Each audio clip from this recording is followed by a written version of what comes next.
What's up, everybody, and welcome back.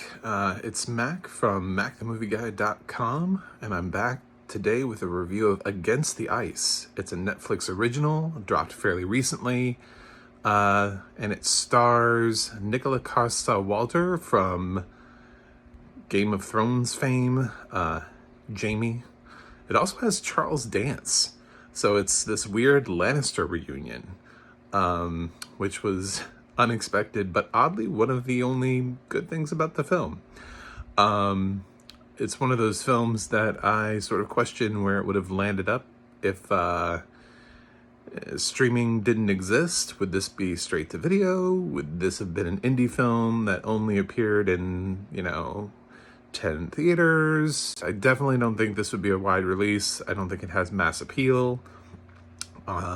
It's just something on Netflix if you like Jaime from Game of Thrones. And if you do, it's really going to push your boundaries on what you would like to see him in. So Against the Ice is about, it's actually kind of an interesting plot. It's based on a true story about how Denmark, when they were originally trying to map out Greenland in the early 1900s, sort of how they did that.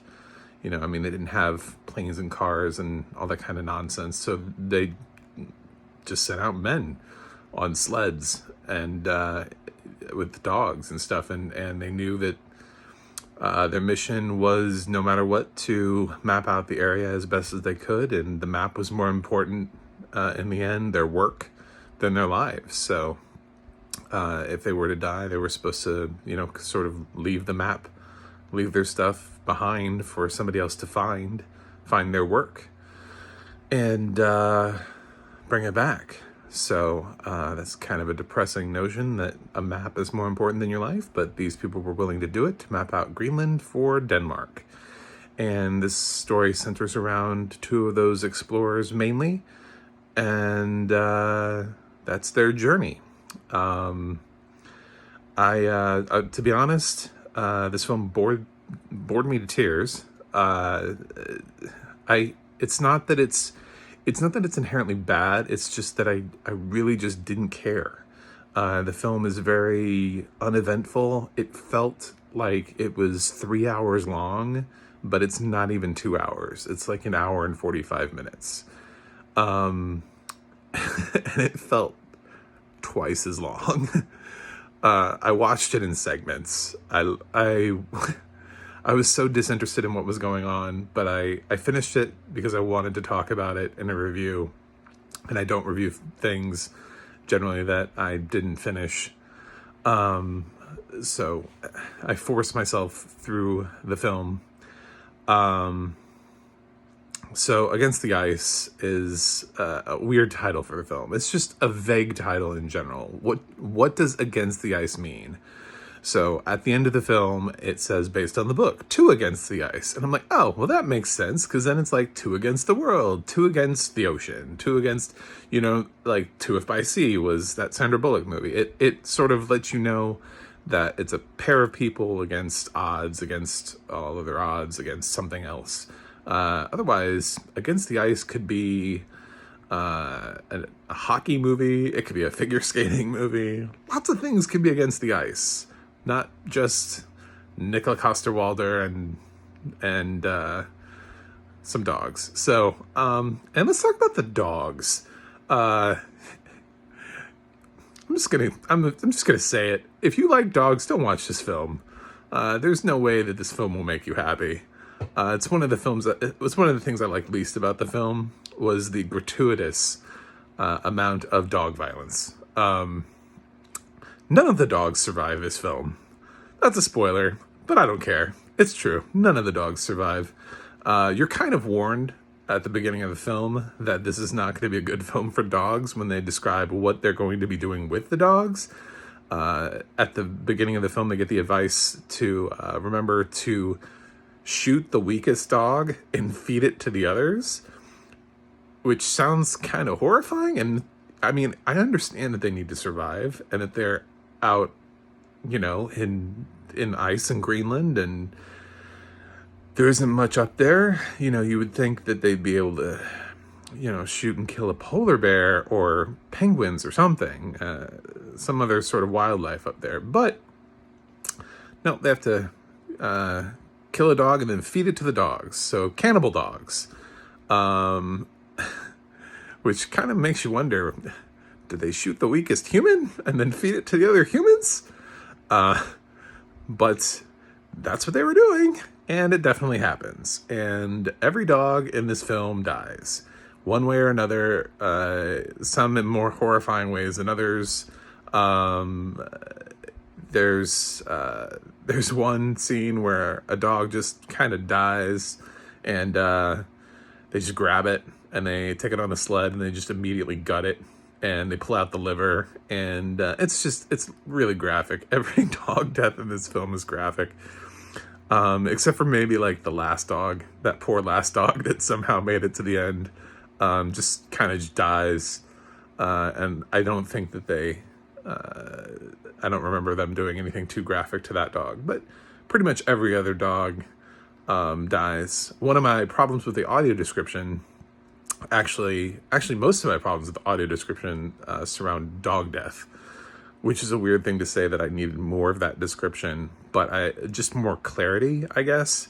There are two dogs that get attacked by a bear, but I feel like I missed their death by bear in the audio description. But then again, I never know if that's shown on camera, or if the actual death of the dogs, or if I only am picking that up through dialogue later on. So because I can't see, I don't actually know if I'm missing the confirmation of that visually, if an audience that can see would have seen those dogs die in the bear attack or not. But I picked up on it through dialogue confirmation, not from audio description. And there was definitely an audio description thing that threw me off. There's a scene where they shoot one of the dogs, and the audio description is literally he shoots one of the dogs and tosses raw meat to the others. And I was wondering, was it from the dog he just shot 2 seconds ago? Because that's amazing. Did he like Hulk punch that dog and rip some meat from its, from its body and then throw it at the dogs? I feel like there was something we missed there. Like, where did that raw meat come from that he just threw at the dogs? There was no, because you can't just shoot a dog and get, raw meat and then throw it. There's a, as seen in other scenes, there's a gutting procedure that is apparently necessary when feeding. This is a terrible movie to talk about. I hate talking about killing dogs. I love dogs. I understand this is like historically accurate, and this is what they really did, which doesn't really make me feel any better. But yeah. So I don't know what else to say about Against the Ice. It's slow for a film that is really just, for the majority of the film, it's two guys and some dogs out in nothing, having conversations, trying to survive. There were some moments with audio description too where, I don't know if they're acting or if they're really struggling through something, but these guys like to grunt a lot, like they're having some intense struggle where they're like, they're like going through something. But there's no like audio description to let me know whether or not that's just like dude is like making noises because he just wants us to know how tough this is, or whether or not he's going through something. I just assume it's just a poor acting choice at that point. Yeah, so I didn't like it. It doesn't mean that you won't. Maybe you don't care for dogs, and dog violence won't matter to you. It's interesting that that's actually in the rating. There's so much of it that when you look at why the film is rated the way that it is, there's a, I forget how they put it, but it's there's like a violence against animals is actually like in the rating. That's how persistent it is. It's not like Marley and Me where, you know, the dog just dies. It's no, it's pervasive, and that's what I didn't like about it. You know, I could have done with like one scene of that and then like descriptions of others. You know, they can talk about it. But the fact is, most of those dog deaths are on camera, and I feel like at a certain point it becomes a little bit like gore porn to fill the frames because nothing else is really going on. They do try to fill the time by cutting back to Denmark with the guys that kind of left them there, and they didn't bring these explorers back. These explorers are kind of stuck there. And Charles Dance is kind of like yelling at these guys, and it's like, why did you leave them behind? And and so you're left with this, are they going to survive the film? And I suppose that works if you don't know that it's based on a book. You know, if you don't know that it's a true story, that Nicola Coster-Waldau actually adapted this screenplay from a book. But otherwise, those scenes feel like filler. They feel like they're just there to mislead you. So anyway, so Against the Ice is on Netflix. Audio description was mostly fine, except I didn't always understand why they were grunting so damn much, and what was happening with some of the dog deaths. Not that I necessarily needed to know more about the dog deaths, but definitely the one where the dog got shot in the head and then they immediately throw raw meat to the dogs. I felt like I needed a little bit more explanation on that. So yeah, I don't recommend this, but you do you. If this film feels right for you, then Godspeed. But I'm going to give Against the Ice a D+. So yeah, it's not, I've definitely seen worse films. The acting is not terrible, even though I made fun of the actors for grunting. It's not terrible. That's probably its most redeeming quality. It does have Jaime from Game of Thrones, and he is a good actor. He knows what he's doing, and so is Charles Dance. And the other guy, Joe, he was fine. The acting in the film is probably the one thing that isn't terrible.